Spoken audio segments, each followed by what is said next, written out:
பத்ரு யுத்தம் நடக்க போகிறது. அடுத்த பக்கத்தில் பார்த்தீங்கன்னா 1000 பேர் வந்து நிற்கிறார்கள். இந்த பக்கத்தை பார்த்தோம்னா 300 பேர். எப்படி இருக்கும் யோசிச்சு பாருங்க எதிரிகளுக்கு. இந்த பத்ரு போர் என்பது பல விவகாரங்களுக்கு முன்மாதிரி. சஹாபாக்களுக்கு சொல்கிறார்கள், நபித்தோழர்களே நன்றாக ஒன்றை புரிந்து கொள்ளுங்கள், மக்கா தன்னுடைய ஈரக்கொலைகளையே கொட்டி இருக்கிறது அப்படிங்கிறாங்க. எதுக்கு சொல்றாங்கன்னா, இப்ப நம்ம வாழ்வா சாவான்னு நிக்கிறோம், நம்ம யாரோட மோதப்போ அங்க ஒருத்தனுமே இல்லை, மக்காவினுடைய ஈரல் எதுவோ அதுவே இங்க வந்திருக்குது. இப்படி ஆயிடுச்சு. நீ தான் பார்க்கணும், அல்லாட்ட கண்ணீர் விட்டு அழணும், அல்லாட்ட கதறணும். அதுதான் அழகிய பொறுமை. மக்கள்கிட்ட கதறிக்கிட்டு இருக்க கூடாது. அல்லாஹு தாலா உத்வேகம் கொடுக்கிறான். எப்படி தெரியுமா? நீங்க மட்டும் யுத்தம் பண்ணல, நீங்க பண்ண போறது உலகத்துக்கு ஃபார்மாலிட்டிக்கு. மெயின் கான்செப்டே இருக்குது. ஜிப்ரீல் வர்றாரு.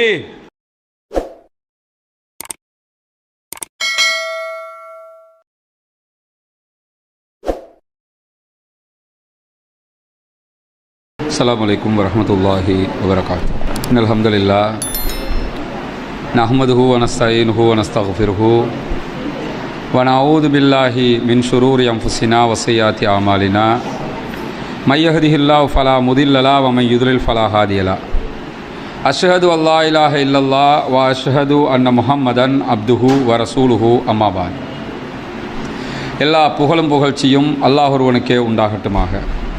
அவனுடைய அமைதியும் கருணையும் நபிகள் பெருமானார் ஸல்லல்லாஹு அலைஹி வஸல்லம் அவர்கள் மீதிலும் அவர்கள் காட்டிய வழிப்படி மாத்திரம் வாழக்கூடிய அனைவர்கள் மீதிலும் உண்டாகட்டுமாக. பேரன்பிற்கினிய எல்லாம் வல்ல அல்லாஹ்வினுடைய நல்லடியார்களே, பத்ரு போர் சம்பந்தமான செய்திகளை பொறுத்தவரையில் இந்த தலைப்பை 1 மணி நேரத்துக்குள்ளும் பேசி முடிக்க முடியும். நம்ம பேசுகிற இந்த தலைப்பை 1 ஹவரில் ஒரே நாள் நிகழ்ச்சியிலையும் பேசி முடிச்சிடலாம். இதே நேரத்தில் சரியாக பேசினோம்னா 30 நோன்புக்கும் பேசவும் முடியும். ஏன்னா இது சாதாரணமாக நடந்த ஒரு யுத்தம் அல்ல. இஸ்லாமிய வரலாற்றில் முதலாவது யுத்த களமாக இருக்கிறது. அதனுடைய ஏற்பாடுகள், அதனுடைய பின்னணிகள், எதிரிகள் தரப்பில் என்ன நடந்தது, முஸ்லீம்கள் தரப்பில் என்ன நடந்தது, இப்படி அந்த வெற்றி தோல்விக்கு பிறகு என்ன நடந்தது என்பதையெல்லாம் பார்க்கும்போது பல நாட்கள் பேசுகிற அளவுக்குண்டான வரலாற்று செய்திகள், அதுலேயும் குறிப்பாக சில யுத்தங்களை நம்ம எடுத்துக்கிட்டோம்னா வரலாற்று நிகழ்வுகள் பல பாதுகாக்கப்பட்டிருக்கிறது, வரலாறுகளாக இருக்கிறது. பத்ரு யுத்தத்தை பொறுத்தவரையில் ஹதீஸ்கள்லையே நிறைய வரலாறுகள் காணப்படுகிறது. நம்ம இதுவரைக்கும் பேசுகிற பல செய்திகள் சஹீஹுல் புகாரி, முஸ்லீம், அபூதாவூத், திர்மிதின்னு ஹதீஸ் கிரந்தங்கள்லையே இதனுடைய செய்திகள், பல செய்திகள் பாதுகாக்கப்பட்டிருக்கிறது. காரணம் என்னன்னு கேட்டால், இந்த யுத்தம்ங்கிறது அவ்வளவு முக்கியமான ஒரு யுத்த களமாக முஸ்லீம்களுக்கு அமைந்தது. வாழ்வா சாவாங்கிற போராட்டம் தானே. ஒரு முறை நம்ம ஜெயிச்சிட்டோம்னா அடுத்து ஜெயிக்கிறதெல்லாம் ஒரு பெரிய செய்தியாகாது. ஆனால் முதலாவது ஜெயிக்கிறோம்ல, அதுதான் மிகப்பெரிய செய்தியாக இருக்கும்.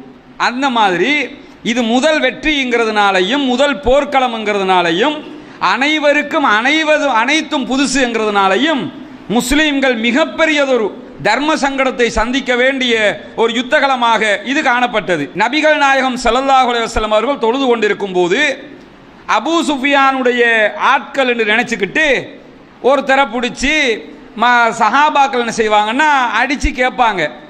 அபூ சுஃபியான் எங்கேன்னு கேட்பாங்க. அவர் அபூ சுஃபியானை பற்றி தெரியாது. உத்துபா, ஷைபா, வலீத் இப்னு முகீரா எல்லாம் உங்களை தாக்க வந்துக்கிட்டு மக்காவினுடைய படம் உங்களை தாக்க வருது என்கிற செய்தியை சொல்லுவார். அந்த நேரத்தில் அதை சொன்னால் இவங்க என்ன செய்வாங்கன்னா, அவர் உண்மையை சொல்லும்போது அடிக்கிறாங்க, அவர் பொய்யை சொல்லும்போது விட்டுடுறாங்க. ஏன்னா இவங்களுக்கு தேவை அபூ சுஃபியானை பற்றிய செய்திகள். அந்த செய்தி கிடைக்கிறதுக்காகவே பல முயற்சிகளை செய்து கொண்டிருந்தார்கள். ரசூலுல்லாஹ் பிறகு என்ன செஞ்சாங்க, கண்டித்து அவரை ஏன் தாக்கிக்கிட்டு இருக்கிறீங்க, அவர் உண்மையை தானேப்பா சொல்லிக்கிட்டு இருக்கிறாரு, அபூ சுஃபியானை பற்றி அவருக்கு ஒன்றும் தெரியாது, அந்த படையொன்று நம்மளை நோக்கி சண்டைக்கு வந்துக்கிட்டு இருக்கிறாங்க தெரியுமா என்கிற செய்தியை சொல்லுவார்கள். அதை தொடர்ந்து நபிகள் நாயகம் ஸல்லல்லாஹு அலைஹி வஸல்லம் அவர்கிட்ட என்ன கேட்குறாங்கன்னா, வந்து அதை கைதிட்டு என்ன கேட்குறாங்கன்னா, எத்தனை பேர் வந்திருப்பாங்கன்னு கேட்கும்போது அதெல்லாம் தெரியாது, ஆனால் ஒரு நாளைக்கு எத்தனை ஒட்டகத்தை அறுக்கிறாங்கன்னு ரசூலுல்லாஹ் கேட்குறாங்க. கேட்கும்போது அவர் என்ன சொல்கிறார், ஒரு நாளைக்கு 10 ஒட்டகங்கள் அறுக்கிறார்கள், சாப்பாட்டுக்கு 10 ஒட்டகம் ஒரு நாளைக்கு அறுக்கிறாங்கன்னு சொன்னால் அதை வச்சு அனுமானிச்சுக்கலாம். ரசூலுல்லாஹ் முடிவெடுக்கிறாங்க, ஒரு ஒட்டகத்துக்கு 100 பேர் சாப்பிடலாம்னா 10 ஒட்டகம் இருக்கிறாங்கன்னா 1000 பேர் வந்திருக்கிறாங்க. துல்லியமாக 1000 பேர் தான் வந்திருந்தாங்க.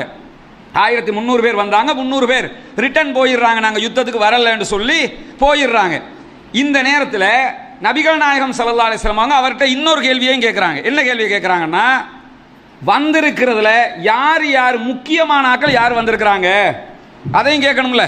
இது விளையாட்டுத்தனமா கிறுக்குத்தனமா மாதிரி யுத்தத்துக்கு வந்துட்டாங்களா, இல்லை பெரும் தலைவர்கள் எல்லாம் யுத்தத்துக்கு வந்திருக்கிறாங்களா என்கிறத அனுமானிக்கிறது கேட்கும்போது அந்த ஆள் ஒரு பட்டியலை சொல்லுகிறார். என்ன பட்டியலை சொல்றாரு? யாரெல்லாம் வந்திருக்காங்கன்னு சொல்லும்போது உத்பத் இப்னு ரபியா வந்திருக்கிறார். உத்பத் இப்னு ரபியான்னா மக்காவில் பெரிய தலைக்கட்டவர், பெரிய ஒரு ஆளாக மதிக்கப்பட்டவர். அதே மாதிரி ஷைபத் இப்னு ரபியா, ஷைபா இப்னு ரபியா வந்திருக்கிறார். அதே மாதிரி அபுல் பக்தரி இப்னு ஹிஷாம் வந்திருக்கிறார், ஹக்கீம் இப்னு ஹிஷாம் வந்திருக்கிறார், நௌஃபல் இப்னு குவைலித் வந்திருக்கிறார், ஹாரிஸ் இப்னு ஆமிர் வந்திருக்கிறார், நவ்ர் இப்னு ஹாரிஸ் வந்திருக்கிறார், ஜம்ஆ இப்னு அஸ்வத் வந்திருக்கிறார், அபூ ஜஹல் இப்னு ஹிஷாம் வந்திருக்கிறார், உமையத் இப்னு கலஃப் வந்திருக்கிறார்னு அவருக்கு யாரெல்லாம் வந்ததாக 1000 பேர் வந்திருக்கிறாங்க. அதில் வந்த முக்கியஸ்தர்களை யாரெல்லாம் அவருக்கு தெரியுமோ அவர் பட்டியல் எல்லாம் சொல்றாரு. இதில் இந்த அபூ ஜஹல் இப்னு ஹிஷாம் அவர் தான் படை தளபதி, அவர் தான் உலகத்துக்கே தெரியுமே. மற்ற கொஞ்சம் பேரை அப்பப்போ கேள்விப்பட்டாலும் இவர் அடிக்கடி கேள்விப்படும். உமையத் இப்னு கலஃப், உத்பத் இப்னு ரபியா, ஷைபத் இப்னு ரபியா எல்லாம் அடிக்கடி நாம் கேள்விப்படக்கூடிய பெயர்கள், மக்காவினுடைய பெரும் தலைவர்களாக இருந்தவர்கள். இந்த செய்தியை ரசூலுல்லாஹ் கேட்டதோட சஹாபாக்களுக்கு சொல்கிறார்கள், நபித்தோழர்களே நன்றாக ஒன்றை புரிந்து கொள்ளுங்கள், மக்கா தன்னுடைய ஈரக்கொலைகளையே கொட்டி இருக்கிறது அப்படிங்கிறாங்க. எதுக்கு சொல்றாங்கன்னா, இப்ப நம்ம வாழ்வா சாவான்னு நிக்கிறோம், நம்ம யாரோட மோதப்போ அங்க ஒருத்தனுமே இல்லை, மக்காவினுடைய ஈரல் எதுவோ அதுவே இங்க வந்திருக்குது. இதுக்கு அடிச்சோன்னா அடிதான். ஒரு மேட்ச் நடக்குது, சின்ன சின்ன பவுலரா வர்றானான்னு பார்க்குறோம், இல்லை கரெக்டாக பெரிய ஆக்களை இறக்கிட்டாங்கன்னு வைங்க, இறக்கி அவைங்களுக்கு அடிச்சுட்டா என்ன ஆகும்? அவைங்களுக்கு அடிச்சாச்சு, அவ்வளவுதான் ஆகிரும். அந்த மாதிரி என்ன செய்யறாங்கன்னு கேட்டால், வந்திருக்கிறதெல்லாம் பெரிய பெரிய தலைகள், இவங்களுக்கு அடிச்சோம்னா அடிதான். ஆனால் திருப்பி நமக்கு அடிச்சாங்க அதுவும் பெரிய அடியா இருக்கும். நம்ம அவங்களுக்கு அடித்தாலும் அடிதான், அவங்க திருப்பி நமக்கு அடித்தாலும் பெரிய அடியாக விழும். அதனால தான் ரசூலுல்லாஹ் சொல்றாங்க, மக்கா தன்னுடைய ஈர கொலைகளையே அப்படியே கொண்டு வந்து கொட்டி இருக்குது அப்படின்னு சஹாபாக்களுக்கு சொல்லுறாங்க. சொன்னதுக்கு பிறகு என்ன ஆகுதுன்னு கேட்டா, முதல் நாள் இரவு, முதல் நாள் நாளைக்கு யுத்தம் நடக்க போகுது. இன்னைக்கு இரவு சில சம்பவங்கள் நடைபெறுகிறது. பத்ர் களத்தில் என்ன சம்பவங்கள் நடக்குதுன்னு கேட்டா, நபிகள் நாயகம் ஸல்லல்லாஹு அலைஹி வஸல்லம் அவங்க ஒரு கூடாரத்துக்குள்ள இருக்கிறாங்க. அந்த கூடாரத்துக்குள்ள இருந்து ஒரு பிரார்த்தனை செய்வார்கள் ரசூலுல்லாஹ். என்ன பிரார்த்தனைன்னா, நீ எங்களுக்கு வெற்றி தருவதாக வாக்களித்திருக்கிறாய் இறைவா, அந்த வெற்றியை உன்னிடத்தில் நாங்கள் கேட்டுக்கொண்டிருக்கிறோம். அது மட்டுமல்ல, தொடர்ந்து நபிகள் நாயகம் ஸல்லல்லாஹு அலைஹி வஸல்லம் அவங்க சொல்றாங்க, இந்த கூட்டமும் அழிக்கப்பட்டு விட்டால் இறைவா, இந்த பூமியில் உன்னை வணங்குவதற்கு யாரும் இருக்க மாட்டார்கள். இதையும் நீ அழிச்சிட்டேன்னு சொன்னா பத்ரு அதானுங்க கடைசி, அதுலயே நம்ம அழிக்கப்பட்டுட்டா அதுக்கு பிறகு இன்னைக்கு நீங்க முஸ்லீமும் இல்லை, நான் முஸ்லீமும் இல்லை, அன்னைக்கே எல்லாம் காலியா போயிருக்கும். நீங்க ஏதாவது ஒரு பண்டாரையா இருந்துட்டு போவியே, இன்னும் அப்படி ஒவ்வொன்றா தான் இருந்துட்டு போவோமே தவிர இஸ்லாம்ங்கிற ஒன்னே இல்லாம போயிருக்கும். அதைத்தான் ரசூலுல்லாஹ் சொல்றாங்க, இறைவா இந்த கூட்டமும் அழிக்கப்பட்டு விட்டால் உன்னை வணங்குவதற்கு இந்த பூமியிலே யாரும் இருக்க மாட்டார்கள்.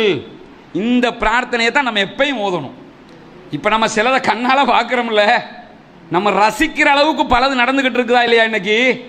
என்ன காரணம்? அது அப்படித்தான். சில பொறுமை அழகிய பொறுமையாக இருக்க வேண்டும். நபிகள் நாயகம் ஸல்லல்லாஹு அலைஹி வஸல்லம் அவர்கள் திருமறை குர்ஆன்ல இறங்கி இருக்கக்கூடிய பொறுமையை பற்றிய வசனங்கள் எடுத்துக்கிட்டீங்கன்னா, பொறுமையாயிருங்கன்னு பல வசனம் சொல்லுது. அதுல யாக்கூப் அலைஹிஸ்ஸலாம் அவர்கள் யூசுப் நபி காணாமல் போன நேரத்தில் பொறுமையாக இருந்ததை பற்றி பேசும்போது குர்ஆன் எப்படி பேசுது? வஸ்ஸப்ருன் ஜமீல், அழகான பொறுமையா இருக்கணும். அது அழகான பொறுமையா இருக்கணும். அழகான பொறுமைண்டா என்ன? பொறுமைன்னு நினைச்சுக்கிட்டு நாசமா போக எல்லாம் போச்சு இப்போ என்னதான் செய்யறதோ அப்படி இருக்கக்கூடாது. அதுக்கு பேர் அழகிய பொறுமை இல்லை, அதுக்கு அதான் புலம்பல். பொறுமைண்டா புலம்பணும், யார்ட்ட? அல்லாட்ட புலம்பணும். இறைவா இப்படி ஆயிடுச்சு, நீ தான் பார்க்கணும், அல்லாட்ட கண்ணீர் விட்டு அழணும், அல்லாட்ட கதறணும். அதுதான் அழகிய பொறுமை. மக்கள்கிட்ட கதறிக்கிட்டு இருக்கக்கூடாது. இது மாதிரி நிலைமைகள் நமக்கு கஷ்டம் வரும்போது ரசூலுல்லாஹ் என்ன முன்மாதிரின்னு பார்க்கணும். இந்த பத்ர் போர் என்பது பல விவகாரங்களுக்கு முன்மாதிரி. ரசூலுல்லாஹ் இந்த பிரார்த்தனையை கேட்டுக்கொண்டே ஒரு டைம்ல கேட்டுக்கொள்ள கேட்டுக்கொண்டே இருக்கிறார்கள். இறைவா, வெற்றி தருவேன் என்று சொல்லி இருக்கிறாய், உன்னுடைய வெற்றியை எதிர்பார்க்கிறோம். இந்த கூட்டமும் அளிக்கப்பட்டு விட்டால் இனிமேல் இந்த மார்க்கத்தை சொல்வதற்கு, கேட்பதற்கு, படிப்பதற்கு, வாழ்வதற்கு இந்த உலகத்தில் யாருமே இருக்க மாட்டார்கள். இறைவா, நீ வெற்றியை தர வேண்டும். அகமதுல வரக்கூடிய ஒரு ஹதீஸ்ல நபிகள் நாயகம் ஸல்லல்லாஹு அலைஹி வஸல்லம் அவர்கள் இரவு முழுவதும் மரத்துக்கு கீழால் இருந்து கொண்டு, கூடாரம் மரத்துக்கு கீழே கூடாரம், கூடாரத்துக்குள்ள இருந்து கொண்டு நபிகள் நாயகம் ஸல்லல்லாஹு அலைஹி வஸல்லம் அவர்கள் அழுது அழுது தொழுது தொழுது இந்த பிரார்த்தனையை கேட்டுக்கொண்டே இருந்தார்கள். அத்தனை பேரும் சஹாபாக்கள் தூங்க சொல்லிட்டாங்க. ரசூலுல்லாஹ் நாளைக்கு யுத்தம், அவங்க தூங்குறாங்க. நபிகள் நாயகம் ஸல்லல்லாஹு அலைஹி வஸல்லம் அவர்கள் அழுது அழுது இந்த கோரிக்கையை வைத்துக் கொண்டே இருக்கிறார்கள். அப்பொழுதுதான் நபிகள் நாயகம் ஸல்லல்லாஹு அலைஹி வஸல்லம் அவர்களிடத்தில் அபூபக்கர் சித்திக் ரலியல்லாஹு அன்ஹு சொல்றாங்க, யா ரசூலல்லாஹ், போதும், நீங்க எவ்வளவு துஆ கேட்டுட்டீங்க, நீங்க கேட்க வேண்டிய அளவுக்கு உங்களுடைய இறைவனிடத்தில் மன்றாடி விட்டீர்கள் இறைவா, அதனால கண்டிப்பாக நம்ம அல்லாஹ் கைவிட மாட்டான் என்று சொல்லும்போது நபிகள் நாயகம் ஸல்லல்லாஹு அலைஹி வஸல்லம் அவர்கள் சொல்கிறார்கள், அபூபக்கர் ரலியல்லாஹு அன்ஹு அவர்களை பார்த்து, அபூபக்கரே அபுஷிர் யா அபூபக்கர் ஹாதா ஜிப்ரீல், அபூபக்கரே நான் உண்மையிலே நிறைய மன்றாடிட்டேன், மன்றாடியதற்கு பிரதிபலனும் கிடைத்திருக்கிறது. நீங்கள் நம்முடைய தோழர்களிடத்தில் போய் சொல்லுங்கள், ஜிப்ரீல் வந்திருக்கிறார், இந்த இந்த இந்த யுத்தத்தில் நீங்கள் மட்டுமில்லை, உங்களோடு ஜிப்ரீல் இருக்கிறார் என்பதை போய் சொல்லுங்கள். எப்படி இருக்கும் சஹாபாக்களுக்கு? நம்ம மட்டும் வெறும் 300 பேர், 318 பேர், ஆயுதங்கள் ஒரே ஒரு குதிரை, அதே மாதிரி ஒரு 3 பேர் ஒரு ஒட்டகத்தில் போக வேண்டி இருக்குது. இப்படி இவ்வளோ ஒரு வறண்ட நிலையில் இருக்கக்கூடிய ஒரு யுத்தத்தை சந்திக்கிறோமே. யுத்தம்னா ஆயுதம் தானே முக்கியம், அது கூட நம்மள்கிட்ட கரெக்டாக இல்லையே. அப்படி இருக்கும்போது எப்படி இதை எதிர்கொள்ள போறோம் இருக்கிற நேரத்தில் அல்லாஹு தஆலா உத்வேகம் கொடுக்கிறான். எப்படி தெரியுமா? நீங்க மட்டும் யுத்தம் பண்ணல, நீங்க பண்ண போறது உலகத்துக்கு ஃபார்மாலிட்டிக்கு. மெயின் கான்செப்டே இருக்குது, ஜிப்ரீல் வர்றாரு. ஜிப்ரீல் அலைஹிஸ்ஸலாம் அவர்களும் மலக்குமாருடைய படையும் நேரடியாக களத்தில் இறங்கி உதவுகிற அளவுக்கு அல்லாஹு தஆலா உதவி செய்தான். அதுதான் நம்மிடத்தில் இருக்க வேண்டிய ஈமானிய உறுதி. இதில் கிடைக்கிற படிப்பினை என்ன தெரியுமா? இந்த ஏகத்துவத்தை ஏற்றுக்கொண்டால், கொள்கையை ஏற்றுக்கொண்டால், இந்த கொள்கையில் எவ்வளவு ஆழமாக உறுதியாக இருக்கிறோமோ அவ்வளவு ஆழமாக சோதிக்கவும் படுவோம். அதே அளவு ஆழமாக நமக்கு அல்லாஹ்வினுடைய உதவியும் கிடைக்கும், சோதனையும் வரும், அதே மாதிரி உதவியும் கிடைத்து கொண்டே இருக்கும். அதனால இது மாதிரி கஷ்டங்கள் வரும்போது, துன்பங்கள் வரும்போது ரசூலுல்லாஹ் பத்ர் போரிலே ஓதிய இந்த பிரார்த்தனையை நாம் நினைத்துக் கொள்ள வேண்டும். அதே மாதிரி அல்லாஹ் தஆலா இந்த யுத்தத்தில் சஹாபாக்களுக்கு நிறைய ஒரு புத்துணர்ச்சியை கொடுக்குறான், ஒரு நல்ல உற்சாகம் ஒன்று கிடைக்குது. எப்படியெல்லாம் கிடைக்குது? அன்னைக்கு நைட்டு நடக்கிற சம்பவங்கள் இதெல்லாம். அதாவது ஒரு மழை பெய்யுதுங்க. அந்த மழை எப்படின்னு கேட்டால், சஹாபாக்களுக்கு ஒரு மெல்லிய தூறல், ரசூலுல்லாஹ் இருக்கிற பக்கத்தில் பெரிய மழை அப்படி பெய்யும்ல, திடீர்னு பார்த்தீங்கன்னா இங்கே கட்டும் மழையாக இருக்கும். மாளிகாவத்த ரோடுக்கு, மெயின் ரோடுக்கு அந்த பக்கம் பார்த்தீங்கன்னா ஒரு சொட்டு மழை பெய்ஞ்சிருக்காது. அப்படி முழு உலகத்துக்கும் ஒரே டைமில் மழை பெய்கிற மாதிரி இல்லைல்ல, அப்படி பெய்யும். அது இறுதி யாஜூஜ் மௌஜூஜ் வந்து கொல்லப்பட்டதற்கு பிறகு அவங்கள கழுவி வீசுறதுக்காக ஒரு மழை வரும். முழு உலகம் பூராவும் அந்த மழை பெய்யும். அது தனியான சம்பவம். அது இல்லாமல் அப்படி பெய்கிறது இல்லை, அங்கங்கே தான் பெய்யும். இந்த மழை எப்படி பெய்யுதுன்னு கேட்டால், சஹாபாக்களும் நபிகள் நாயகமும் இருக்கிற பகுதியில் மழை பொழிகிறது. அது எப்படின்னா ஒரு சின்ன தூறல், லைட்டாக ஒரு தூறல் வருகிறது. அது எதுக்கு அந்த மழை எப்படி உதவுதுன்னு கேட்டால், பாலைவன மணல்கள் மணலாக தானே இருக்கும். அந்த மணல் வந்து அங்கிட்டு இங்கிட்டு நகர்ந்துக்கிட்டே இருக்கிற மாதிரி இருக்கும், கால் வச்சு நடக்க முடியாத கஷ்டங்களாக இருக்கும். ஒரு அளவுக்குண்டான ஒரு மழை பெஞ்சா அந்த மண்ணெல்லாம் இறுகி நின்றுக்கிறோம், நல்லா நடக்க முடியும். அந்த மாதிரிக்கு உதவும் விதமாக சஹாபாக்களுக்கு அந்த மழை அமைகிறது. காவிர்களுக்கு எப்படி அமையுதுன்னு கேட்டால், கடுமையான அட்டை மழையாக பெய்யுது. பெய்து ஹோண்டு அடிக்குது, திருப்பி நிற்குது, திரும்ப ஹோண்டு அடிச்சுக்கிட்டு திரும்ப நிற்குது. எப்படி இருக்கும்? 1000 பேரோட அவ்வளவு கூட்டமாக அந்த ஒரு இடத்துல நிற்கும் போது இவ்வளவு மழை பெஞ்சா அவங்களுக்கு தாக்கு பிடிக்க முடியாது. அந்த மாதிரி ஒரு கஷ்டம் அவர்களுக்கு கிடைக்கிறது. சஹாபாக்களுக்கு அந்த கஷ்டம் இதில் இல்லை. சின்ன தூறல் மழை ஒன்று, அதோட சேர்த்து அல்லாஹ் என்ன செய்யறான்னு கேட்டால் ஒரு சின்ன தூக்கத்தை கொடுக்குறான், நல்ல அழகான நிம்மதியான தூக்கம் சஹாபாக்களுக்கு. அல்லாஹு தாலாவே திருமறை குர்ஆன்ல என்ன செய்யறான்னு கேட்டால், இந்த செய்தியை சொல்லி தர்றேன் உங்களுக்கு. சிறிய ஒரு தூக்கத்தை அல்லாஹு தாலா ஏற்படுத்தினானே, அதை நினச்சி பாருங்க. பத்ர் யுத்தத்தில் சின்ன தூக்கம், கடும் டயர்டாக இருக்கிறோம், என்ன செய்கிற ஏது செய்கிறேன்னு தெரியலை. அந்த நேரத்தில் கொஞ்சம் இருங்க, ஒரு ½ அன் அவர் குட்டி தூக்கம் போட்டு வரேன்னு தூக்கிட்டு வந்தால் அந்த அப்படி வந்துடும்ல புத்துணர்ச்சி ஒன்று.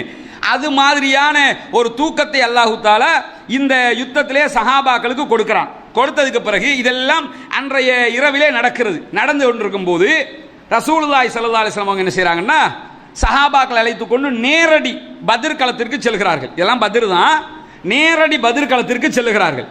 போகும்போது என்ன செய்கிறாங்கன்னு கேட்டால், இது இந்த நேரடி பத்ர் களத்துக்கு போகும்போது இரவு இஷா நேரம் ஆகிறது. அந்த நேரத்தில் இந்த செய்தியை அலி ரலியல்லாஹு அன்ஹு அவர்கள் அறிவிக்கிறாங்க. என்ன செய்கிறாங்கன்னு கேட்டால், நேரடி பத்ர் களத்துக்கு வந்து ஒரு தண்ணி இருக்கிற மழை பெஞ்சு தண்ணி இருக்குது, தண்ணி எல்லாம் தேங்கி நிற்குது. அந்த மாதிரி ஒரு இடத்துல, அது தற்காலிகமாக தான் தேங்கும். பாலைவனத்துலலாம் எடுத்துக்கிட்டிங்கன்னா நிரந்தரமாக தண்ணி தேங்கி நிற்காது, நிரந்தரமாக ஆறு ஓடவும் செய்யாது. அது மாதிரியான செட்டப்பு அங்கே இல்லை. இப்போ மதீனாவே நீங்கள் எடுத்துக்கிட்டீங்க, மக்காவை எடுத்துக்கிட்டிங்கன்னா தாயிஃபில் குழுன்னு இருக்கும், நிரந்தரமாக அங்கேயும் தண்ணி நிற்காது. அதே மாதிரி மதீனாவிலையும் அந்த ஆற்றுப்படுக்கைகள் இருக்கிறது, நிரந்தரமாக இல்லை, தற்காலிகமாக இருக்கும். அப்படி மழை பெஞ்சா நிறையும், மழை இல்லைன்னா அவ்வளவுதான். நம்ம நாட்டில் அப்படி இல்லைல்ல, மழை பெஞ்சாலும் பெய்யாட்டி யார் மகாவலி கங்கை, அந்த கங்கை இந்த கங்கைண்டு 1000 கங்கை இருக்குது இங்கே. அந்த நாடுகள் அப்படி கிடையாது, வறண்ட பூமிகளாக இருக்கக்கூடியது. அந்த நேரத்தில் மழை பெஞ்சதுனால கடுமையான தண்ணீர் நிலைகள், நிறைய இடத்துல தண்ணி தேங்கி இருக்குது. மழை தண்ணி மணலில் தேங்கி இருக்கும்போது அதை குடிப்பதற்கு பயன்படுத்தி கொள்வார்கள். ரசூலுல்லாஹ் என்ன செய்கிறாங்கன்னு கேட்டால், தன்னுடைய படையை எடுத்துக்கிட்டு போய் இப்படி ஒரு பெரிய நீர் நிறைஞ்சிருக்கக்கூடிய குளம் மாதிரி சின்ன ஒரு இடத்துல என்ன செய்கிறாங்கன்னா போய் நிறுத்துறாங்க. நிறுத்தி என்ன யோசிக்கிறாங்கன்னு, நல்ல இடமா இருக்கும், நாளைக்கு யுத்தத்தில் தண்ணிகள் தேவைப்பட்டா பக்கத்தில் தண்ணி இருக்குது, எடுத்து குடிச்சிக்கலாம்ல, அதுக்கேற்ற மாதிரி ரசூலுல்லாஹ் போய் நிறுத்துறாங்க. உடனே குபாப் இப்னு முந்திர் ரலியல்லாஹு அன்ஹு வந்து கேட்குறாங்க, யார் ரசூலுல்லாஹ் இந்த இடம் எதுக்கு தேர்வு செஞ்சீங்க அப்படின்னு. இல்லை ஒரு யுத்த தந்திரம் தான் அப்படிங்கிறாங்க ரசூலுல்லாஹ். எனக்கு விளங்குது, இந்த இடம் நல்ல மண் விளங்குது. அவர் கேட்குறாரு, இது வஹியான்னு கேட்குறாரு. வஹியில் தேர்வு செஞ்சுருக்கிறீங்களா இல்லை நீங்கள் யுத்த தந்திரமாக தேர்வு செஞ்சுருக்கிறீங்களா? வஹி எல்லாம் இல்லை, யுத்த தந்திரமாக முடிவெடுத்திருக்கிறேன். உடனே குபாப் இப்னு முந்திர் ரலியல்லாஹு அன்ஹு சொல்கிறாங்க, அப்படின்னா இந்த இடம் நமக்கு சூட்டபிள் இல்லை. அவர் ஒரு இராணுவத்தில் ரொம்ப தேர்ச்சி பெற்றவர். உடனே ரசூலுல்லாஹ் அதை கேட்டுக்கிறாங்க, அப்படியா, அப்போ என்னப்பா செய்யணும் அப்படின்னு கேட்கும்போது, நம்ம இங்கே இருந்து வாங்க வேற ஒரு இடத்துக்கு போகணும்னு கூட்டிகிட்டு போகிறாரு. அது எந்த இடம்னு கேட்டால், இதுக்கு முன்னாடி நிறைய நீர்நிலைகள் இருக்குது, நிறைய தண்ணீர் தேங்கின இடமெல்லாம் இருக்குது. இதுக்கு அதை தாண்டித்தான், அதாவது பத்ரில் எதிரிகள் இருக்கிறார்கள். இந்த பக்கம் மதீனா இருக்குங்க, மதீனா இந்த பக்கம் 2 மலைகள் இருக்கும், மலைக்கு இடையால தான் மதீனாவுக்கு போகிற வழி இருக்கும், கணவாய் இருக்கும். இந்த பக்கமும் மலைகள் இருக்கும். இந்த 2 தரப்பு மலைகளுக்கும் நடுவால தான் மக்காவுக்கு போகிற வழி இருக்கும். இந்த பக்கம் மலை, இந்த பக்கம் மலைன்னு வச்சுக்கிறங்க. இந்த 2க்கும் இடையில தான் மக்காவுக்கு போகிற வழி இருக்கும். இந்த 2 மலைக்கும் இடையில மதீனாவுக்கு போகிற வழி இருக்கும். சஹாபாக்கள் இந்த மலையோட ஒட்டி இருக்கிறாங்க, மக்கா காபீர்கள் அந்த 2 மலைக்கும் இடையில வழியோட ஒட்டின மாதிரி நிற்கிறாங்க. இப்படி தான் அந்த படை இருக்குது. இந்த 2 படைகளுக்கும் நடுவில் நிறைய இடங்களில் தண்ணி தேங்கி இருக்குது. இவர் குபாப் இப்னு முந்திர் ரலியல்லாஹு அன்ஹு என்ன செய்கிறாங்கன்னா, புத்திசாலித்தனமாக யாரை சொல்லலாம், இது நமக்கு சூட்டபிளான இடம்ல கிளம்புங்க அப்படின்னு சொல்லி இந்த எல்லா நீர்நிலைகளையும் தாண்டி கடைசிக்கு ஒரு நீர்நிலை இருக்கும்ல தண்ணி, அந்த இடத்துக்கு கூட்டு போகிறாரு. அப்புறம் சஹாபாக்களுக்கு பின்னுக்கு நிறைய நீர்நிலைகள் இருக்குது. எல்லா தண்ணீரும் ரசூலுல்லாஹ்வுடைய தோழர்களுக்கு பின்னாடி வந்துருச்சு. உதாரணத்துக்கு ஒரு 10 கிணறு மாதிரி இருக்குதுன்னு வைங்க, 10 கிணறு பின்னாடி வந்துருச்சு. 11வது கிணறு மட்டும்தான் ஃப்ரீயாக இருக்குது. அவங்களுக்கு ஒன்றுமே இல்லை, அந்த 11வது இவங்க தான் பிடிச்சி வச்சிருக்கிறாங்க. இப்போ குபாப் இப்னு முந்திர் என்ன சொல்கிறாங்கன்னா, யார் சொல்லலாம், இப்போ இந்த கிணறுகள் எல்லாத்தையுமே மூட சொல்லுங்க, தண்ணி தேங்கி இருக்கிற இடமெல்லாம் மூடிட சொல்லுங்க, அது நமக்கு தேவையில்லை, நமக்கு தண்ணி இதில் போதும். ஏன் மூட சொல்லணும்னா, எதிரிகளை எல்லா பக்கமும் வீழ்த்தணும், அவன் தண்ணி இல்லாமல் சாகணும். நமக்கு தண்ணி இருக்குது, தேவைப்பட்டால் நமக்கு தண்ணி குடிச்சுக்கலாம். அவன் நம்மளை தாண்டி வந்து தண்ணி குடிக்கவும் போகவும் கூடாது, முன்னாடி வந்து தண்ணி குடிக்கவும் கூடாது. இருக்கிற ஒன்றும் நமக்கு சொந்தமாக இருக்கணும். ரசூலுல்லாஹ் உடனே குபாப் இப்னு முந்திர பாராட்டுறாங்க, சூப்பர் ஐடியா, அப்படியே செஞ்சிடும், எல்லாத்தையும் மூடுங்கிறாங்க. அடிதானே, எல்லா பக்கத்தானே அடிக்கணும், மூடுங்க அப்படின்னு சொல்லி என்ன செய்கிறாங்கன்னா, நல்ல யோசனை சொல்லி மூட சொல்கிறார்கள். மூடினதுக்கு பிறகு சாத் இப்னு முஆத் ரலியல்லாஹு அன்ஹு வர்றாங்க. ரசூலுல்லாஹ் இராணுவ தளபதி தான், அதுக்கும் தலை சிறந்த இராணுவ தளபதி, அல்லாஹ்வுடைய தூதர். ஆனாலும் யார் சொன்னாலும் கேட்டுக்கிடுவாங்க. நல்ல ஐடியாவா? அதுதான் ஒரு தலைவனுக்குரிய ஒரு தன்மையாக இருக்கணும். ஒரு தலைவனுன்னா கோட்டா மாதிரி இருக்கக்கூடாது. எப்படி இருக்கணும் சொன்ன, அப்படியா, சரி கேட்டுக்கிறணும். என்னன்னா, ஒருவன் சொல்லும் போது அது சரியா பிள்ளையா, 2வது சொல்லுங்க, பிள்ளையா இருந்தால் ஏற்றுக்கிற மாட்டோம், அவ்வளோதான். ஆனால் கேட்கணும்ல முதல்ல. ரசூலுல்லாஹ் காது கொடுத்து கேட்டு நல்ல ஐடியான்னு சொல்லி ஏற்றுக்கிறவும் செய்கிறாங்க. அதுதான் நபிகள் நாயகத்துடைய தலைமை பண்பாக ரசூலுல்லாஹ் காட்டி தருகிறார்கள். 2வது, இந்த சாத் இப்னு முஆத் ரலியல்லாஹு அன்ஹு வந்து இன்னொரு ஐடியாவை சொல்றாங்க. யா ரசூலல்லாஹ், எங்கிட்ட ஒரு யோசனை இருக்குது, சொல்லுங்க சாதே. சாத் இப்னு முஆத் யாரு? மதீனாவினுடைய தலைவர்களில் ஒருவர். அவர் வந்து சொல்றாரு. என்ன அவர் சொல்றாருன்னு கேட்டா, யா ரசூலல்லாஹ், உங்களுக்கு நாங்கள் ஒரு உயரமான இடத்துல ஒரு தங்குறதுக்கு ஒரு இடம் கட்டி தருகிறோம். பரணி மாதிரி மேலே அப்படி நின்று பார்த்தீங்கன்னு சொன்னால் எல்லாத்தையும் கண்காணிக்கலாம். நாங்களும் உங்களுக்கு தெரியும், எதிரிகளுடைய படையும் தெரியும், கமெண்ட் பண்ணுறதுக்கு ஈஸியாக இருக்கும். உயரமான இடத்துல நின்னா கமெண்ட் பண்ணலும்ல, பார்த்துக்கிட்டான் எல்லாம் சரியா இருக்குது அப்படின்னு சொல்கிறதுக்கு ஏதுவாக இருக்கும். அது மாதிரி ஒரு இடத்த உங்களுக்கு நாங்கள் கட்டி தருகிறோம். அதோடு சேர்த்து பக்கத்தில் உங்களுக்கு பாதுகாப்பாக ஒரு படை நிற்கும், ஒரு இளைஞர் படை ஒன்று உங்களுக்கு பாதுகாப்பாக நிற்கும். அத்தோடு உங்களுக்கு தேவையான வெஹிக்கிள், வாகனம், ஒட்டகம் நிற்கும் அங்கே. இதெல்லாம் சொல்றாரு. சொல்லிட்டு சொல்றாரு, நாளை நாம் போராடுகிற நேரத்தில் நம்முடைய யுத்தத்திலே நாம் வெற்றி பெற்று விட்டோம் என்றால் நாம் நினைத்தபடிதான் நடந்ததாகவே அது இருக்கட்டும். நம்ம ஜெயிச்சிட்டோம்னா சந்தோஷம் தானே, நம்ம நினைச்சது மாதிரி தானே, வெற்றி தானே. நம்ம ஜெயிச்சிட்டோம்னா யார சொல்லலாம், ஒரு பிரச்சனையும் இல்லை. நம்ம நினைச்சது மாதிரி தான் வெற்றி கிடைச்சதுன்னு சொல்லி கொட்டியை தூக்கிட்டு நம்ம போயிடலாம், ஒரு பிரச்சனையும் கிடையாது யார சொல்லலாம். இதே நேரத்தில் மாற்றமாக நடந்தால், வெற்றிக்கு பதிலாக தோல்வி வந்து விட்டது, ரெண்டையும் எதிர்கொள்ளணும்ல. வெற்றியும் வரலாம், வெற்றி வரணுங்கிறதா நம்மளோட விருப்பம், தோற்றுவிடவும் கூடும். அதனால தோல்வி அடைந்து விட்டோம் என்றால் இறை தூதர் அவர்களே, நீங்க என்ன செய்யுங்கன்னா உடனே கீழே இறங்குங்க.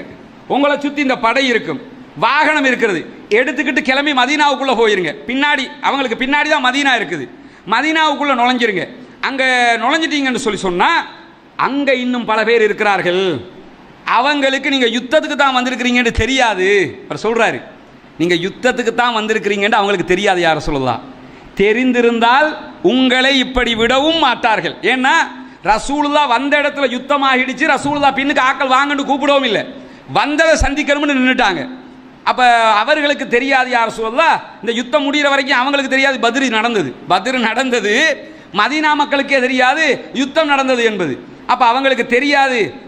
இதே நேரத்தில் அவங்க வந்து எங்களை விட அவர்கள் உங்களை நேசிக்கிறார்கள். சாத் இப்னு முஆத் ரலியல்லாஹு அன்ஹு சொல்றாங்க, நாங்கள் உங்களை உச்சகட்டம். இவர் அதாவது இது ஒரு மேன்மையான பேச்சு. எப்படி மேன்மையான பேச்சு? இவர் உயிரை கொடுக்கறதுக்கு வந்திருக்காருங்க, ரசூலுல்லாவுக்காக உயிரை கொடுக்கறதுக்கு வந்து நிற்கிறவர் சொல்றாரு, எங்களை விட அவங்க உங்களை நேசிக்கிறாங்க. உயிரை கொடுக்கறத விட என்ன நேசம்? அதையே அவர் என்ன சொல்றாருன்னா அது குறைவுங்கிறாரு. அவர ஈமான், அவர பணிவை பார்த்தீங்களா? நம்ம என்ன சொல்றோம், எங்களோட ஈமான் எப்படி தெரியுமா, நாங்கள் இரவைக்கு தக்பீர் கட்டினோம்னா அதுக்காமத்து சலா சொல்லும் போது தான் எனக்கு தஹஜ்ஜத்தே முடியும். நம்மளோட ஈமான் நம்ம அப்படி தான் காட்டுவோம். சஹாபாக்கள ஈமான், அவங்களோட ஈமான் அவங்களோட உள்ளத்தில் வச்சுக்கிடுவாங்க. மற்றவர்களோட ஈமானோட ஒப்பிட்டு நான் பெரிய ஈமான்தாரின்னு காட்ட மாட்டாங்க. என்ன சொல்றாங்கன்னா, நாங்கள் யார சொல்லலாம் உங்களோட இங்கே வந்துட்டோம், ஆனால் எங்களை விட உங்களை நேசிப்பவர்கள் அங்குதான் இருக்கிறார்கள். ஆனால் உண்மை அது இல்லைல்ல. உண்மை எதுன்னு கேட்டால் உயிரை கொடுக்க வந்திருக்கிறார்கள் இவர்கள், இதை விட ஒரு நேசம் இல்லை. ஆனால் அவர் சொல்றாரு, எங்களை விட அவங்க உங்களை நேசிக்கிறாங்க யார சொல்லலாம். நீங்க யுத்தத்துக்கு தான் வந்திருக்கிறீங்க, யுத்தத்தை சந்திக்கிறீங்கன்னு அவங்களுக்கு தெரிஞ்சிருந்தா அவங்க உங்களை விட்டுருக்கவே மாட்டாங்க, உங்களோடு அவர்கள் வந்து போரிட்டு இருப்பார்கள். அதனால நீங்க ஏதாவது நடந்துருச்சுன்னா உடனே இறங்கி இந்த வெஹிக்கிள், வாகனத்தை, ஒட்டகத்தை எடுத்துக்கொண்டு அங்க போயிருங்க, அவர்களிடத்துல போயிருங்க. அவர்கள் உண்மையுடன் உங்களுக்காக நடந்து உங்களுக்காக போர் புரிந்து உங்களை பாதுகாப்பார்கள் அப்படின்னு சொல்லி சாத் இப்னு முஆத் ரலியல்லாஹு அன்ஹு நபிகள் நாயகம் ஸல்லல்லாஹு அலைஹி வஸல்லம் அவர்களுக்கு சொல்லுகிறார்கள். உடனே நபிகள் நாயகம் ஸல்லல்லாஹு அலைஹி வஸல்லம் அவங்க சாத் இப்னு முஆத் ரலியல்லாஹு அன்ஹு அவர்களை பாராட்டி இறைவனிடத்தில் அவருக்காக துஆ கேட்கிறார்கள். அவர் சொன்ன ஐடியாவும் ஒரு அருமையான ஐடியாங்கிறதுனால என்ன பார்க்குறாங்கன்னா, நம்ம மௌத்தானா பிரச்சனை இல்லை, நபிக்கு எதுவும் நடந்துடக்கூடாது. நபியை இறைவன் பாதுகாப்பானுங்கிறது ஒன்று. நபி அவங்க சொல்கிறாங்க, உங்கள் மூலமாகத்தான் எங்களுக்கு இந்த நேர்வழி கிடைத்தது, மதீனாக்காரங்களுக்கு மக்காவிலிருந்து ரசூலுல்லாஹ் மூலமாக தான் நேர்வழி கிடைக்குது, எங்களுக்கு எதுவும் நடக்கலாம், உங்களுக்கு எதுவும் நடந்துடக்கூடாதுன்னா உங்கள் மூலமாக இன்னும் பல பேருக்கு இந்த செய்தி போக வேண்டியிருக்குது யார சொல்லலாம், அதனால நீங்கள் மதீனாவுக்கு போயிருங்க என்று சொன்னதோட ரசூலுல்லாஹி ஸல்லல்லாஹு அலைஹி வஸல்லம் அவர்கள் அதை ஏற்றுக்கொண்டு உயரமான ஒரு பரணி, உயரமான ஒரு இடம் கட்டப்படுகிறது. அதில் நபிகள் நாயகம் ஸல்லல்லாஹு அலைஹி வஸல்லம் அவர்கள் இருப்பதற்கான ஏற்பாடுகள், அதை சுற்றி பாதுகாப்புக்கு சில படை வீரர்கள் நிறுத்தப்படுகிறார்கள். அதற்கு தலைவராகவும் சாத் இப்னு முஆத் ரலியல்லாஹு அன்ஹு அவர்களே நிற்கிறார்கள். என்னன்னா அந்த பாதுகாப்பு, மற்றவங்களும் பாதுகாப்பாங்க தான், ஆனால் யார் இவர் என்ன யோசிக்கிறான்னா, நானே பாதுகாக்கிறேன் ரசூலுல்லாவை. அதுதான் சஹாபாக்களுடைய அந்த ஒரு உணர்வு பாருங்க, நானே நிற்கிறேன்னு நிற்கிறாங்க. நின்றதுக்கு பிறகு அடுத்த நாள் இதெல்லாம் பார்த்திங்கன்னா அவங்க அவங்களுடைய கிச்சனில் தான் நம்ம நிற்கிறோம். இது யானை வரக்கூடிய ஒரு பகுதி. அது மட்டும் இல்லாமல் பெண்கள் இந்த வீடுகளில் இரவு நேரத்துலையும் பகல் நேரத்துலையும் இந்த கதவுகள் எல்லாம் எடுக்கிறதுக்கு முடியலை. அந்த அளவுக்கு இருக்கக்கூடிய ஒரு தெரிச்ச நிலையில், அழிஞ்ச நிலையில் இருக்குது. புனிதமிக்க ரமலானுடைய மாதத்தில் இலங்கையினுடைய பொத்துவில் பகுதிகளில் இருக்கக்கூடிய சர்வோதயபுரம் ஹிஜ்ரத் நகர் என்கிற பகுதிகளில் வீட்டு திட்டம் ஒன்றை நடைமுறைப்படுத்துவதற்கான ஒரு முயற்சியை நீங்கள் அறிஞ்சிருப்பீங்க. புனிதமிக்க இஸ்லாமிய மார்க்கத்தை ஏற்றுக்கொண்டிருக்கக்கூடிய சகோதரர்கள் அவங்க படுகிற கஷ்டங்கள் இங்கே நம்ம பார்த்தோம்னா வாழ்வதற்கான ஒரு சூழலே இங்கே கிடையாது என்பதுதான் யதார்த்தமான உண்மையாக இருக்கிறது. ஏன்னா ஆரி காலம் ஏதோ ஒரு வகையில் அவங்களுக்கு தண்ணீர் கிடைச்சிருது, குளங்கள்லாம் அங்கே எடுத்துடுறாங்க. இதே கோடை காலம்னு வந்து இப்போ நம்ம வந்திருக்கிறது கோடை காலம். கடுமையான வெயில், பாலைவனத்துக்கு நிகரான வெயில் அடிக்கக்கூடிய ஒரு காலகட்டம் இது. இந்த காலகட்டங்களில் வாரத்தில் ஒரு முறை தான் தண்ணீர் வரும் அவங்களுக்கு. அதுல இருந்து அவங்க தண்ணி எடுத்து ஒரு வாரத்துக்கான தண்ணி அவங்க குடிக்கிறதுக்கு எடுத்துக்கிறணும். மற்ற தேவைகளுக்கு வெளியில இருந்து அவங்க தனியாக எடுத்துக்கிற வேண்டி இருக்கிறது. ஒரு 110 குடும்பங்கள் இருக்கிறாங்க. இருக்கக்கூடிய வீடுகள், இந்த வீடுகள் எதுவும் அவங்களுக்கு சொந்தமானது கிடையாது. வேறு ஆட்களுக்கு சொந்தமான வீடுகள் எடுத்து அவங்க கொஞ்சம் திருத்த பணிகளை செஞ்சு இருந்துகிட்டு இருக்கிறாங்க. இது கிச்சன் தனி, ஹால் தனிங்கிற எந்த ஒரு வேறுபாடும் இந்த வீடுகளுக்கு கிடையாது.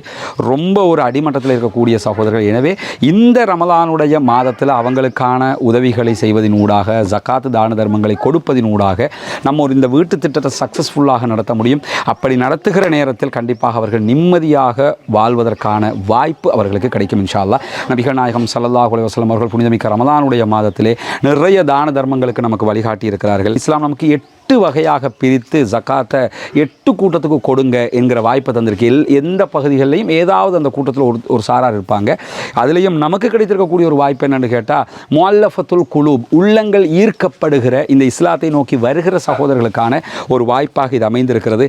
இந்த பகுதிகளுக்கு வந்து நேரடியாக இந்த ப்ராஜெக்ட்டுக்கு உதவணும் என்று யாராவது நினச்சிங்கன்னு சொன்னால் அவங்களையும் அழைத்து கொண்டு வருவதற்கு நம்ம தயாராக இருக்கிறோம். வந்து நீங்கள் பார்க்க முடியும் என்ன நிலைமையில் இந்த ஏரியா இருக்குதுன்னு சொல்லி உதவி செய்யக்கூடிய சகோதரர் முன்னால் தெரிகிற நம்முடைய தொலைபேசி மற்றும் வாட்ஸ்அப் இலக்கத்துக்கு தொடர்பு கொள்ள முடியும். அதே போன்று நம்முடைய அக்கௌண்ட் நம்பரும் உங்களுக்கு முன்னால் காட்சிப்படுத்தப்படுகிறது. ஜகாத் நிதிகளை இன்றைய அந்த மக்களுக்காக ஒதுக்குவதற்கான ஒரு முயற்சியை மேற்கொள்ளுங்கள். கணவர் என்னமா பண்ணுறாரு? கூலி வேலை செய்கிறாங்களா? நீங்கள் வீட்டில் இருக்கிறீங்க? பிள்ளைகள் எத்தனை? 2 பேர். அப்போ என்ன வாழ்வாதாரத்துக்கு வேறு என்ன பண்ணுவீங்க? தண்ணி மிஷினில் கொண்டு வந்து ஒரு கிழமைக்கு ஒரு தரம் வரும். சரி, அதுதான் யூஸ் பண்ணணும். எவ்வளோ தருவாங்க? ஒரு குடும்பத்துக்கு 3 பூலி 4 பூலி. நாங்கள் குளிக்கிறதுக்கெல்லாம் காட்டு பகுதியில் ஒரு கிணறு இருக்கு, அந்த கிணத்துக்கு போகிறோம் குளிக்கிறது. அது இங்கேருந்து எவ்வளோ தூரம் இருக்கும்? எவ்வளோ தூரம் இருக்குன்னு தலைவர்? 1 கிலோமீட்டர் இருக்கும். அங்கே போய் தண்ணி எடுத்துகிட்டு வரணும். குளிச்சுட்டு வருவாங்க. இனி தண்ணிகள் தட்டுப்பாடுங்களுக்கு குடிப்பானைக்கு அவங்க சார தண்ணி காணும். அம்மா உங்கள் வீட்டை கொஞ்சம் பார்க்கலாமா? நான் வரவா உள்ள? ஓ, இதெல்லாம் எங்களோட வசதிக்கு ஏற்ற மாதிரி கூலி தொழில் செஞ்சு இந்த கை மரங்களை வாங்கி போட்டிருக்கிறோம் நாங்கள். ஓ, நீங்கள் எப்போ அவங்க வீட்டை கேட்குறாங்களோ அப்போ கொடுத்துட்டு போயிடணும். ஓ, அது வாங்க.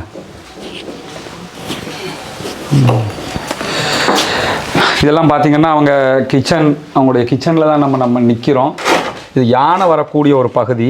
அது மட்டும் இல்லாமல் பெண்கள் இந்த வீடுகளில் இரவு நேரத்துலையும் பகல் நேரத்துலையும் இந்த கதவுகள் எல்லாம் எடுக்கிறதுக்கு முடியலை. அந்த அளவுக்கு இருக்கக்கூடிய ஒரு தெரிச்ச நிலையில், அழிஞ்ச நிலையில் இருக்குது. இதுதான் அவங்க சமையல் கட்டு. இதெல்லாம் அந்த காலகட்டத்தில் ஒரு 20 வருஷத்துக்கு முன்னாடி எங்கள் ஊர்களெல்லாம் இப்படி இருந்தது. ஆனால் இப்போ அப்படி கிடையாது. இந்த சமையல் கட்டில் தான் அவங்க அந்த வேலைகளை பார்க்குறாங்க. அல்லாஹ் தான் அவங்களுக்கு அருள் புரிய வேண்டும். இரண்டாவது, நாம் அத்தனை பேரும் நினைத்தால் நம்முடைய உதவிகளை கொண்டு கண்டிப்பாக இதை வெற்றிகரமாக முடிக்க முடியும். வெற்றிகரமாக முடிக்கிறோம் இன்ஷா அல்லாஹ். அந்த நம்பிக்கையில் தான் களமிறங்கி இருக்கிறோம். ஏற்கனவே நம்ம சொன்ன மாதிரி இவற்றையெல்லாம் பார்க்குறதுக்கு விரும்புகிற சகோதரர், நாங்கள் வந்து நேரில் பார்க்கணும்னு நினச்சிங்கன்னா அத்தனை சகோதரர்களையும் நீங்கள் விரும்புகிற சகோதரர்கள் நம்ம அழைச்சிக்கிட்டு வந்தும் காட்டுறதுக்கு தயாராக இருக்கிறோம்.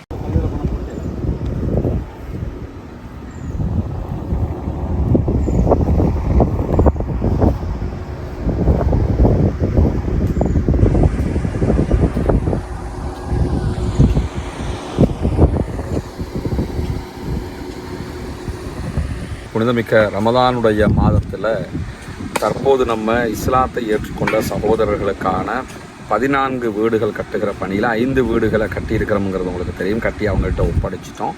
மீதி 9 வீடுகளுக்கான வேலைகளை ஆரம்பிச்சிருக்கிறோம். எனவே இந்த புனிதமிக்க ரமலானுடைய மாதத்தில் இஸ்லாத்தை ஏற்றுக்கொண்ட சகோதரர்களுக்காக ஜக்காத்தில் இருந்து ஒரு போர்ஷன் நம்ம கொடுக்க முடியும். அவர்களுக்கு கடமையாக இருக்கிறது கொடுப்பது. எனவே அந்த உதவியை தாராளமாக செய்து வழங்குங்கள்.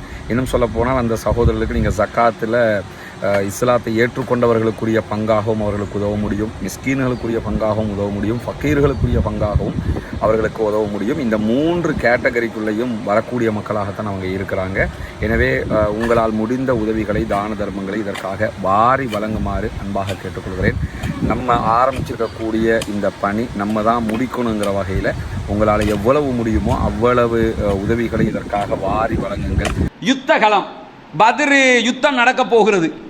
அடுத்த பக்கத்தில் பார்த்தீங்கன்னா 1000 பேர் வந்து நிற்கிறார்கள். இந்த பக்கத்தை பார்த்தோம்னா 300 பேர். எப்படி இருக்கும் யோசிச்சு பாருங்க. எதிரிகளுக்கு நமக்கு நம்ம தரப்புல இருந்து ஈமானாக பார்ப்போம், அவன் ஈமானாக பார்ப்பானா, கிண்டலா பார்ப்பான். 300 பேர் நிற்க முடியுமாடா உங்களுக்கு, நாங்கள் எங்களை படையப்பாரு அப்படித்தானே பார்ப்போம். பெரும்பான்மை வாதத்தை வச்சு தான் எல்லாரும் பார்ப்பாங்க. நன்றாக ஒன்றை புரிந்து கொள்ளுங்கள், சத்தியத்துக்கு முன்னால் பெரும்பான்மை வாதம் தோற்று போய்விடும். உண்மை பெரும்பான்மை என்று பார்த்தீங்கன்னா உண்மைதான் ஜெயிக்கும், பெரும்பான்மை தோற்றுரும். உண்மைக்குத்தான் வெளியீடே தவிர பெரும்பான்மை வாதத்துக்கு வெளியீடு இல்லை. ஒரு 10 பேர் நிற்கிறாங்க, பொய் சொல்றாங்க, ஒருத்தன் உண்மை சொல்றான்னா அந்த ஒருத்தன் சொல்லுகிற உண்மைதான் என்றைக்கும் ஜெயிக்குமே தவிர 10 பேர் சொல்லுகிற பொய் ஜெயிக்காது. இதுதான் பத்ரில் நமக்கு கிடைக்கிற மிகப்பெரிய படிப்பினையே. அவ்வளவு பேர் 1000 பேர் வந்து நிற்கிறாங்க, அவ்வளவு ஆயுதங்களோடு வந்து நிற்கிறாங்க. நேருக்கு நேர் யுத்தம் ஆரம்பிக்க போகுது. இந்த பகுதியிலிருந்து சஹாபாக்கள் ஒரு சிறிய குழுவாக 300 பேர் நிற்கிறாங்க. அதுலேயும் என்ன ஆகுதுன்னு கேட்டால் ரசூலுல்லாஹி ஸல்லல்லாஹு அலைஹி வஸல்லம் எப்படியெல்லாம் அந்த யுத்தத்தை சரிப்படுத்துகிறாங்கன்னு பாருங்கள். சஹாபாக்களுடைய படை இப்படி நிற்குது. ரசூலுல்லாஹ் ஒரு அம்பை எடுத்துக்கிட்டு சஹாபாக்களுடைய படையை நேராக நிற்க சொல்லி இப்படி அந்த வரிசையை சரி செஞ்சு கொண்டு வர்றாங்க. ஒரு அம்பு குச்சி எடுத்து இப்படி ஒவ்வொருத்தரா குத்தி குத்தி குத்தி குத்தி இப்படி நிற்காங்க, அப்படி நில்லுங்க, இப்படி நில்லுங்கன்னு சரிப்படுத்தி கொண்டு வருகிறார்கள். அப்படி வரும்போது என்ன ஆகுதுன்னு கேட்டால் அதில் சவாத் இப்னு கஸியா என்கிற ஒரு நபித்தோழர் இருக்கிறார். அவருடைய வயிற்றுலையும் ரசூலுல்லாஹ் குத்தி, சவாத் கொஞ்சம் பின்னுக்கு போங்க அப்படிங்கிறாங்க. உடனே அவர் சொல்கிறார், யார் ரசூலுல்லாஹ், எனக்கு வருத்தம் வர்ற அளவுக்கு குத்திட்டீங்களே அப்படிங்கிறாரு. வருத்தம் வர்ற அளவுக்கு நான் ஒரு தொட்டு தானே போனேன், இப்படி சும்மா செய்கிறாங்க. அவர் சொல்ல வருத்தம் வர்ற அளவுக்கு குத்திட்டீங்க, எனக்கு இதை தாங்க இல்லாமல் இருக்குது அப்படின்னு சொல்லி நான் உங்களை பழி வாங்கிய தீர்வேங்கிறாரு. எப்போ வந்து என்ன பேசிக்கிட்டு இருக்கிறீங்கன்னு தான் நம்ம யோசிப்போம். ரசூலுல்லாஹ் சொல்கிறாங்க, அப்படியா மன்னிச்சுக்கிறீங்க, அப்படின்னா பழி வாங்கிக்கிறீங்க. பழி வாங்குறேன்னா நீங்கள் உங்கள் வயிற்றை காட்டுங்க, நான் உங்கள் வயிற்றுக்கு குத்தணுங்கிறாரு. அப்போ ரசூலுல்லாஹ் குத்திக்க அப்படிங்கிறாங்க. இல்லை, உங்கள் வயிற்றை வெறும் வயிற்றை எனக்கு காட்டணுங்கிறாங்க. இது ஓவர் பழி வாங்கல். அவர் பழி வாங்கணும் எப்படி, ட்ரெஸ்ஸுக்கு மேலே தான். அவர் வெறும் வயிற்றில் பழி வாங்குறதுக்கு கேட்குறாரு. ரசூலுல்லாஹ் இந்தாப்பா வயிற்றில் குத்திக்க அப்படிங்கிறாங்க. உடனே இவர் பாஞ்சு நபிகள் நாயகம் ஸல்லல்லாஹு அலைஹி வஸல்லம் உடைய வயிற்றிலே முத்தம் எடுக்கிறார். ரசூலுல்லாஹ் கேட்குறாங்க, சவாத் என்ன பண்ணுறீங்க அப்படின்னு கேட்கும்போது சவாத் ரலியல்லாஹு அன்ஹு சொல்கிறார்கள், யார் ரசூலுல்லாஹ், இந்த யுத்தத்தில் என்ன நடக்கும் என்பது எனக்கு தெரியாது. நான் இருக்கலாம், மரணிக்கலாம், பிழைக்கவும் கூடும், சாகவும் கூடும். ஆனால் கடைசியாக நான் தொடுகிற உடல் உங்களுடைய உடலாக இருக்க வேண்டும் என்று நான் நினைத்தேன். உங்களுக்கு முத்தம் தர நினைத்தேன், அதற்காகத்தான் இப்படி செய்தேன். அவ்வளோ பெரிய ஒரு பரபரப்பான சூழல்ல சஹாபாக்கள் என்ன எவ்வளோ ஒரு இரக்கம், எவ்வளோ ஒரு பாசம் ரசூலுல்லாஹ் மேலே எப்படியெல்லாம் நடந்து கொள்கிறாங்கன்னு பாருங்க. நான் உங்களுக்கு முத்தம் தந்து விட்டு போக வேண்டும் என்று நினைத்தேன். உஹது யுத்தத்தில் இதே மாதிரி ஒரு சம்பவம் நடக்கும். உஹது யுத்தத்தில் இதே மாதிரி ஹந்தலா ரலியல்லாஹு அன்ஹு அவர்கள் பேரிச்சம்பழத்தை சாப்பிட்டு கொண்டு இருப்பார். நம்ம கடலை சாப்பிட்ற மாதிரி, பேரிச்சம்பழம்னா பேரிச்சம்பழத்தை தின்னு இருந்தாங்கன்னா கடலை சாப்பிடுவோம்ல, இப்படி வச்சுக்கிட்டு அது மாதிரி அவர் யுத்தம் நடந்துகிட்டு இருக்குது, அவர் மட்டும் போகத்தான் வேணும்.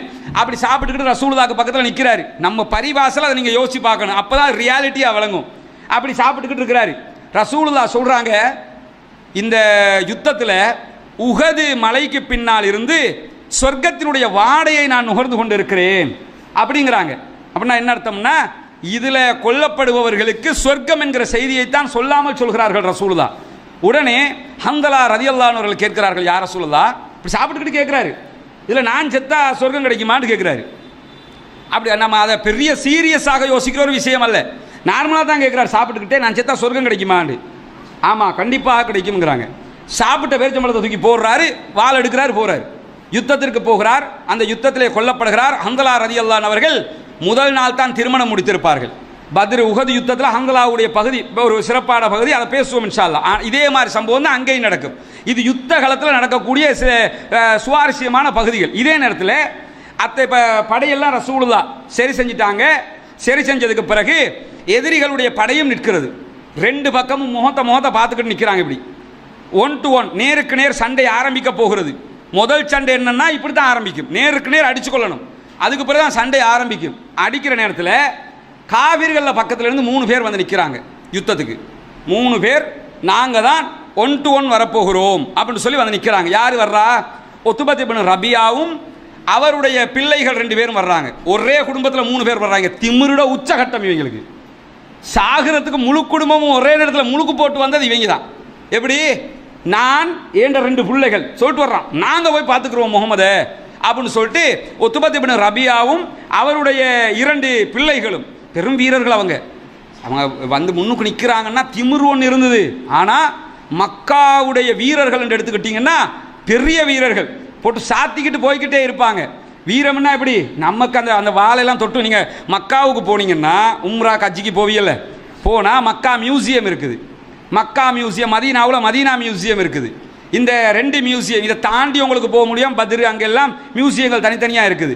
இந்த மக்கா மியூசியத்துக்கு போய் பார்த்தீங்கன்னா அங்கே இருக்க இந்த காலித் இப்னு வலீதுடைய ரலியல்லாஹு அவர்களுடைய வாள் பாதுகாக்கப்பட்டிருக்கிறது, வச்சிருக்கிறாங்க.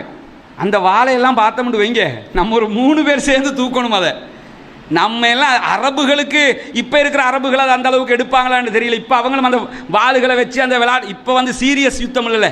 அவனு நீங்கள் கலிகம், நம்ம நாட்டு பொம்பளைகள் கலிகம்பு விளையாடுற மாதிரி வாழை வச்சுக்கிட்டு இப்படி பிடிப்பாங்க. இப்போ அந்த பெரிய அந்த ஃபைட்டெல்லாம் கிடையாதுல்ல. இப்போ வேறு வேறு ஆயுதங்கள். உலகத்திலேயே 5வது இராணுவ பலம் கொண்ட நாடாக சவுதி அரேபியா இருக்கிறது. அவ்வளோ பெரிய இராணுவம், அது வேற. ஆனால் அந்த காலத்தில் வந்து இந்த வாள் தான். அதுலேயும் அந்த வாளை எடுத்துக்கிட்டோம்னா அதை நம்ம இப்படி பிடிச்சி வேணும்னா தூக்கிட்டு போகலாம். நம்ம யுத்தத்துக்கெல்லாம் போக முடியாது. யுத்தத்தில் இதைத்தான் செஞ்சாங்கன்னு காட்டுறதுக்கு போகலாம் வேணும்னா. அந்த யுத்தம் அங்கே நிற்கிற வரைக்கும் இங்கேருந்தே கழுத்தை வெட்டி விட்ருவாங்க. அப்படி ஒரு கத்திய வாளாக இருக்கும். அது நம்ம பார்க்குற நம்ம தேகத்தையை மட்டும் தான் இங்கே பார்த்துருக்குறோம். நமக்கு தெரிஞ்ச கத்தி அது தேகத்தையும் அந்த ஈஸ்டர் நேரத்தில் கொஞ்சம் கத்தியை பிடிச்சாங்களா அந்த கத்தி தான் நமக்கு தெரியும். இது கத்திரிக்காய் வெட்டுற கத்தி, பாக்காய் வெட்டுற கத்தி, இதுகள் தான் நம்மள்கிட்ட இருக்குது. மிஞ்சி போனால் அந்த ஸ்லேவ் ஐலண்ட் பள்ளியில் எடுத்தாலும் கொஞ்சம் கத்தி, அதை தெரியும். நமக்கு தெரிஞ்ச வாள் இவ்வளவு தான். அந்த வாளெல்லாம் பக்கத்தில் வைக்க முடியாது. அப்படிப்பட்ட வாள் அது. உருவி எடுத்தால் அடுத்த தலை இருக்காது. அப்படி 2 பக்கமும் கூறாக இருக்கும். அந்த வாளை நீங்கள் பார்க்கலாம், 2 பக்கமும் கூறாக இருக்கும், ஒரு பக்கம் இல்லை. இப்படி வெட்டி இப்படி எடுத்து அடுத்த பக்கம் வெட்டிட்டு போகும். அந்த மாதிரியான சில வாள்கள் இருக்கும். காலித் இப்னு வலீத் ரலியல்லாஹு அன்ஹு வாள் எடுத்துக்கிட்டிங்கன்னா முனைப்பகுதி வந்து அப்படி வளைந்ததாக இருக்கும். உள்ளே போட்டாருன்னா வெளியே 350 கிராம் குடலோடு தான் வெளியே வந்து நிற்கும். அப்படி ஒரு அந்த வளைச்சி அதுக்கேற்ற மாதிரி அவர் அவ்வளோ பெரிய தளபதியுடைய வாள் எப்படி இருக்கும். மற்ற தலைவர்கள் அது இருக்குது, அதை நீங்கள் பார்க்கலாம். அந்த மியூசியத்தில் போய் அதை பார்க்க முடியும். இவர் என்ன செய்கிறாருன்னா இந்த உத்பத் இப்னு ரபியாவும் அவருடைய 3 பேரும் பிள்ளைகள் 2 பேரும் முன்னாடி வந்து நிற்கிறாங்க. நாங்கள் தான் இன்றைக்கு உங்களோடு முதல் நேருக்கு நேர் மோதப் போகிறவர்கள்.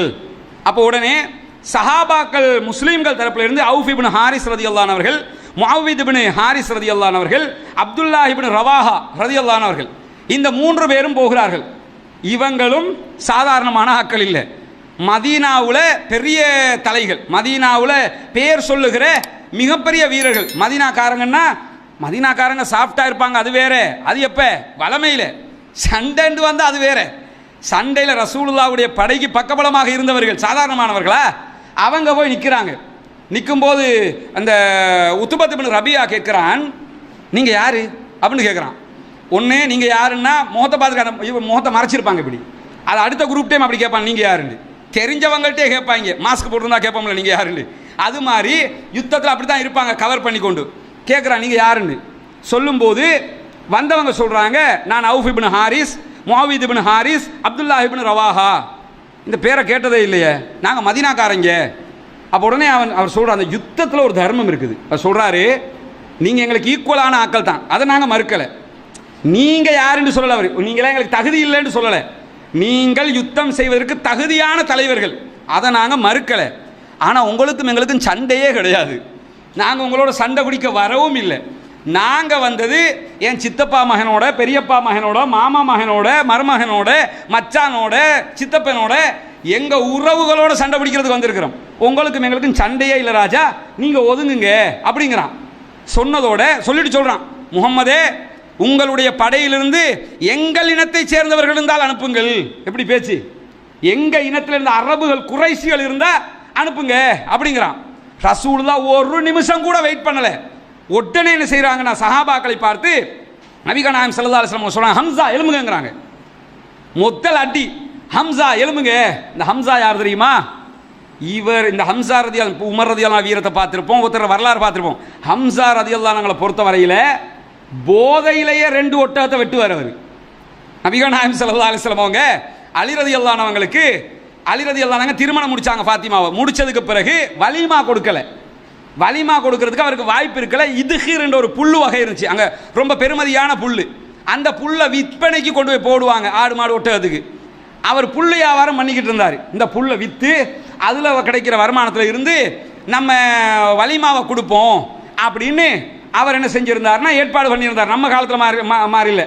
நம்ம காலத்துலன்னா உங்கள் மகளை தானே நான் முடிக்கிறேன், அதனால் 50-50 அப்படின்றாங்க. எப்படி நான் வலிமா போடணும், நாங்கள் ஒரு 25 சகம், நீங்கள் ஒரு 25 சகம், இல்லைன்னா டூ இல்லை உங்களை பொண்ணு முடியாதுன்றவாங்க.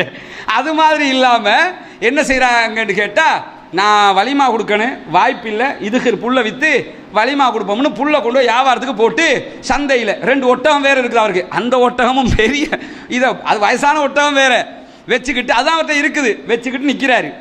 நிற்கும்போது புல்லு வியாபாரம் போகுதில்லை. ஆனால் அந்த அவர் எங்கே இருக்கிறாரோ அதுக்கு பின்னுக்கு ஒரு வீடு இருக்குது. அது களியாட்ட வீடு. அங்கே அந்த களியாட்டங்கள் எல்லாம் நடக்கும். அதில் மக்காவில் நடக்கிற சம்பவம் இது. அதுக்குள்ளே சாராயத்தை குடிச்சுக்கிட்டு சாராயத்தை ஊற்றி ஊற்றி கொடுத்துக்கிட்டு இருக்கிறாங்க அந்த அடிமை பெண்கள். ஹம்சா ரதியல்லாஹு அன்ஹும் குடிச்சிக்கிட்டு இருக்கிறாங்க. சாராயமெல்லாம் தடுக்கப்படாத நேரம் அது. குடிச்சிக்கிட்டு இருக்கும்போது அதில் ஒத்தி இவர் போதையில் இருக்கிறாரு. உசுப்பேத்தி விட்றா. என்ன உசுப்புன்னா, நீங்கள் ஒரு கவிதை ஒன்று படிக்கிறா, ஹம்சாவே நீங்கள் இவ்வளோ பெரிய வீரர் தெரியுமா, ஏழும்னா இந்த வெளியே இருக்கிற 2 ஒட்டகத்தை வெட்டி பாருங்களேன். வீரத்தை காட்டுறதுக்கு அடுத்த ஒட்டகத்தை வெட்டுறதுக்காக சொல்லுவேன்.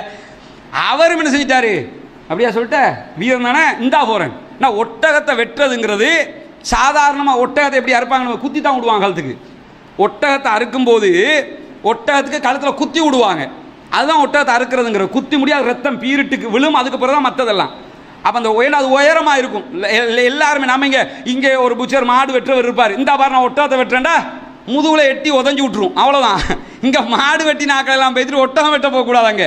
ஒட்டகம் வெட்டுவது என்பது இங்கே சொல், நான் எப்படி பெரிய காட்டெருமையெல்லாம் வெட்டியிருக்கேன் தெரியுமா அப்படிம்பாரு. ஒட்டகத்தினுடைய வலிமை சாதா அல்லாவே குர்ஆனில் சொல்கிறான். ஒட்டகத்தை நீங்கள் பார்க்கக்கூடாதுங்களா? ஏன் கேட்குறான்? ஒட்டகம் பெரிய பெரிய அரபு நாட்டினுடைய அவ்வளோ பெரிய வெஹிக்கிளை கூட ஒத்த காலால் மிரிச்சு நொறுக்கும். கோபம் வந்தால் யானை மாதிரி பலம் கொண்ட ஒரு மிருகம் அது. அதை கொல்லும்போது அதுக்குரிய ஒரு மெத்தேட்லாம் கொல்லுவாங்க. இவர் சாராய போதில் வேறு இருந்தாரா, வெளியே வந்து அசால்ட்டா 2 ஒட்டகத்தையும் சாத்தி விட்டார் கீழே.